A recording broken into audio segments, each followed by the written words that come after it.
Hello, my name's Elias. Welcome everyone to my WrestleMania 36 Night 1 review. Here's the thing, everybody. WrestleMania 36 just finished. There was basically 8 to 9 matches. And what was my personal opinion, everybody? Was it a great show, even with the coronavirus around, even when this world is so unstable right now? Did WWE provide a source of entertainment? For the most part, no. If you watched the last Mondays and Friday nights, of Monday Night Raw, Friday Night SmackDown, and all that stuff. Basically, that's what you got. Except this was pay-per-view and this was WrestleMania. Did WWE go out of their way to make this feel like this was a WrestleMania show? No. Out of all 9 matches tonight, one was an 8. One was great. Kevin Owens and Seth Rollins. That was a fantastic match. How do you start off with WrestleMania? Oh, let's have Rob Gronkowski and Mojo Rawley as a host of WrestleMania. The stupidity of WWE right now amazes me. Now, I'm not blaming WWE for how many fans were, how many, what they could do with production, all that stuff. I don't blame them for anything to do with the coronavirus, the COVID-19, whatever you want to call it, whatever's happening out in the world, and people can't come in and cheer and all that stuff. Here's the thing. Even if you take away the crowd, WWE made illogical booking decisions. The pre-show match was Drew Gulak versus Cesaro in a 4-minute match, which I thought was the best match. Was one of the better matches of the entire night. 4 minutes they gave them. And they gave them 4 minutes, and my God, 4 minutes, they were good. They told the story of Drew Gulak, who was a mastermind, a tactician, who Daniel Bryan wants him on his side so he could know his counter moves. He was doing the same thing what he did with Daniel Bryan in their match against Cesaro. He was doing the same thing. He was working on Cesaro's right arm so he couldn't do the uppercuts and all that stuff. This match for 4 minutes was great, but it went away so freaking quick. Cesaro wins by doing a tremendous piece of strength. And overall, I love the intensity of the match. I love the physicality of both men and what they did. But the first kickoff match was a good match. It just was 4 minutes. And you know how they started off with WrestleMania? Alexa Bliss and Nikki Cross versus the Kabuki Warriors. This was a start off. You're telling me you start off WrestleMania with them? You had not, even before this coronavirus happened, WWE has been shitting on the tag team titles. They never featured them. The 24/7 championship is getting more advertisement than the Kabuki Warriors and the women's tag team titles. Those tag team titles are shit. They've been shit. But the match, this was their best match. They got I think was 8 minutes? No. They got 15 minutes. And it was entertaining as hell. I enjoyed this match for the most part. I didn't think it was the greatest, but it was the best match that they ever done. And if WWE kept promoting Alexa Bliss, Nikki Cross, and the Kabuki Warriors, and they promoted women's tag team wrestling how they did tonight, then this would have been a great match, and this would have felt more worthy of WrestleMania. But you can't just put a random tag team championship match and you never have been defending the belts. These belts have not been defended. They have not been advertised. And since you don't put nothing into a story, if you don't develop something, you're not going to get you did good ring action, but your storytelling was shit. This, to me, was a B-. It was it was a good match. It was a good match, but to start off WrestleMania 36? Hell no. And if you're wondering what was my grade for the kickoff show between Drew Gulak and Cesaro, I gave it a B. So, 2 good matches. You shortened one out and you didn't build up anything for this match. The Cesaro and Drew Gulak match at least had some build. The tag team championships for the women? Fuck it all. You got nothing.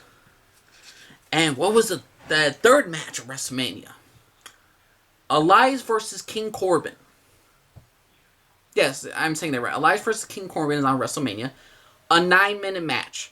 This should have been on the pre-show, and Cesaro and Drew Gulak should have been here. They should have took the 9 minutes for Cesaro and Drew Gulak, and the 4 minutes to Corbin and Elias. Just do a simple thing. Corbin's out. Corbin comes after Elias. Elias hits him with his guitar, beats him up, and this is WWE logic. Elias beats on Corbin viciously after he hits him with the freaking guitar, puts him in the ring. The ref rings the bell as soon as Corbin's back on his feet. And Elias is just beating the hell out of Corbin, and he's always kicking out at one. After one, after one. Then when he finally gets some offense, the match itself went 5 minutes too long. It should have been down under 4 minutes, and Corbin tried to use the ropes at the end to get a sneaky victory. The ref saw it. Corbin's arguing with the referee like a dumb idiot. And then Elias comes around, grabs the tights, and steals a victory from King Corbin. Whoop-de-fucking-do. A WrestleMania match? No, this is a TV show match on Friday Night SmackDown. Didn't need to be in WrestleMania a D+. This was shit. Okay, this should have been a pre-show match. And here's the thing, even though it's a pre-show, who cares if it's a pre-show? Because all of it, there's no crowd, so there's no point. And the next match, oh my god, Becky Lynch versus Shayna Baszler. Shayna was dominating the entire match, mostly. This went for 8 minutes and 30 seconds.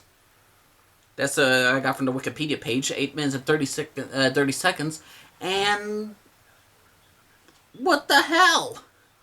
Shayna was out wrestling Becky, getting her an armbar, getting her an own submission. She gave Becky the disarmer earlier on in the match. I'm like, and at the end, Shayna Baszler's getting in her own submission, the Godiva clutch or whatever you want to call it, and Becky just goes fucking, like, she goes on top of her and she gets the pinfall, basically. She uses her own weight against Shayna, and her entire body's on Shayna's shoulders, and Shayna gets pinned.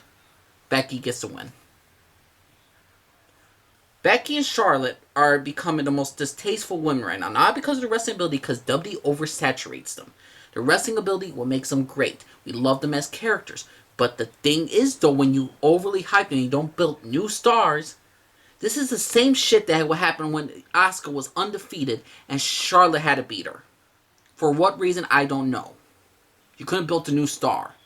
They did this with Charlotte and Asuka, and they're doing the same thing with Shayna and Becky. Shayna, goodbye. You're not going to be part of the main roster. You're going to win a title maybe on SmackDown, but you're never going to be a main event on Raw. Vince doesn't care. He likes his Beckys and his Charlottes. He barely likes his Sasha Bankses and the Baileys. My God, this match was a dominant. It's like if Brock Lesnar was winning the entire match, and he gets 1-6-1-9 from Rey Mysterio, and he loses. This yeah, people say, well, you should judge a match and not based on the results, but about your opinion about stuff. Here's the thing. Logical booking decisions. You cannot have Shayna Baszler, who went out there, who nearly destroyed Becky Lynch, and have her lose at the end in such a cheap way. This match, I give an F. It's a fucking failure. I do not care if I cuss. This is not for children. WrestleMania is not for children. WrestleMania is for the gods. This is supposed to be a sports entertainment, and this was stupid. Becky beat Baszler? For what? For what? 8-minute, 30-minute match with Shayna mostly dominating this entire match to get, like, her submission was used against her, and Becky won? It's a failure. It's an F. Becky versus Baszler? Terrible. WrestleMania 36, night 1. Hooray. And the next match, Daniel Bryan versus Sami Zayn. This was a TV show match. How they built this, how they promoted this match was terrible. How they booked this match was terrible. Here's the thing, Daniel Bryan and Sami Zayn could have an excellent match, a great match, and they had it right there. I love Daniel Bryan's intensity with Sami Zayn. I love Sami Zayn's cowardliness. But the fact is, they had Cesaro and Shinsuke Nakamura and Drew Gulak on the outside. I knew what was going to happen. Sami Zayn's running around for a great portion of the match, hiding from Daniel Bryan, hiding behind Cesaro, Shinsuke Nakamura. Drew Gulak takes him out. Daniel Bryan gets offense, whooping the shit out of him. Daniel Bryan hardly takes he takes very little damage throughout the entire freaking match. And then we get Shinsuke and Cesaro attack freaking Drew Gulak. Daniel Bryan helps him out. He gets back in the ring and he gets one boot to the face. A haluva kick from Sami Zayn, and the match is over. one good offense from Sami Zayn, and Dan Bryan's out and losing the Continental Championship. Not he didn't lose it, but he didn't win it, the championship. So this match was okay. I liked the intensity. I liked these characters, how they portrayed their roles. It's just this was not. It's not a bad decision. It's just how they booked it. You could predict everything since the beginning of the match of how it was going to happen. As soon as you saw Cesaro and Shinsuke out there with Drew Gulak, I thought, okay, if they're not in the first 4 minutes, if they're not, the ref's not kicking anybody out, the outcome is going to be predictable already. Dan Bryan's going to get distracted with Drew Gulak taking a hit, and boom, Sami Zayn is going to get the victory from Daniel Bryan. This was just a bad. How they booked this entire match was just terrible. This was an okay match from a wrestling standpoint, from a storytelling standpoint. It was okay. The Carly heel gets one on the the unstoppable wrestler and all that stuff. But how they booked it up was just way too damn predictable, in my opinion. So if you're caught up with me in this 11-minute freaking rant I'm doing, my God, this was. You start off again, 4-minute match with Drew Gulak, Cesaro. Then you got the not-so-built tag team women's championships. Then you got Elias and Baron Corbin in a 9-minute match. Then you have Shayna Baszler lose to Becky, who was dominating the entire match. And basically the same thing with Dan Bryan and Sami Zayn. Out of all those, I think I enjoyed 2 of those matches, but were they all worth it? Were they all good? No.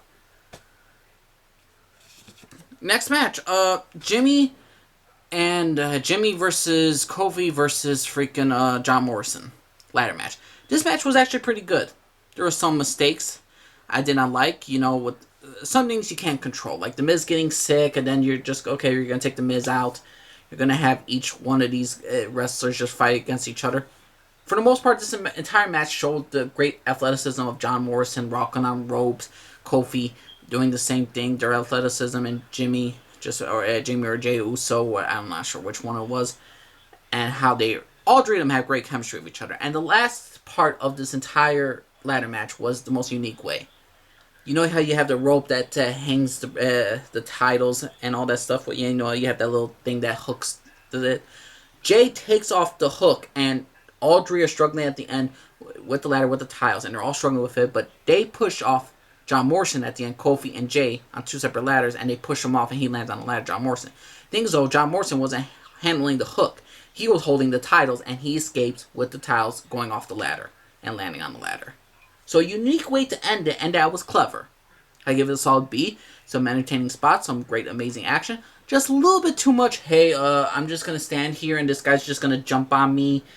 For like 5-10 seconds, they were just waiting for somebody, or waiting for somebody to get back up just so he could stop him. Because seriously, any one of them could have took the towels any time. I mean, that's how they should have took more time trying to get back up and all that stuff. But when you see them just like holding their breaths, like leaning against it, to going up to climb to the ladder, then you realize, oh my God, you guys haven't even taken enough damage yet, and you're already like this. But the match itself, the SmackDown Tag Team Ladder match, pretty good. B.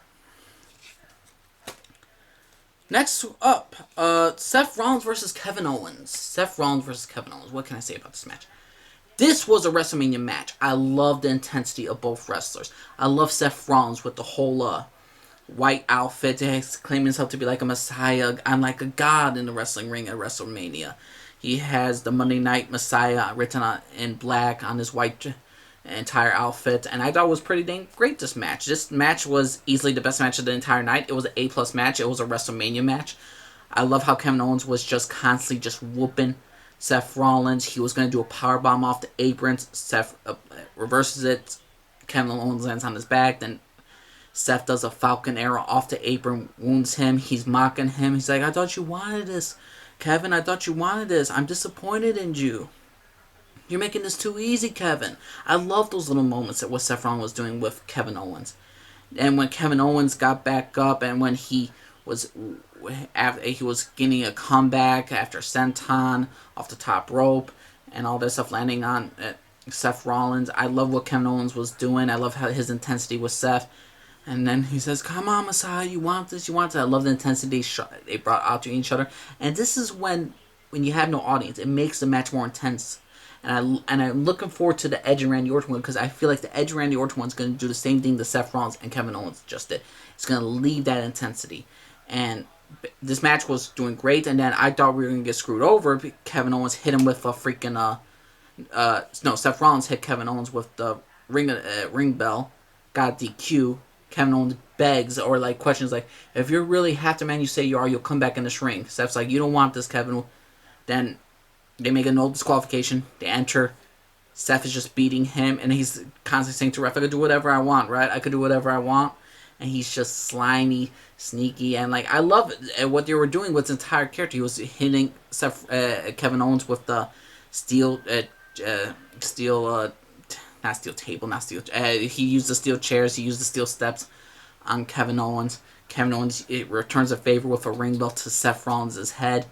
He goes on top of the WrestleMania sign, flies with a flying elbow, nearly kills himself and Seth Rollins, and lands on him with the connects with the flying elbow. Then he drags Seth Rollins into the ring, delivers a stunner. Kevin Owens wins, got his WrestleMania moment. This was the only A+ match. This was the only A match of this entire night of wrestling.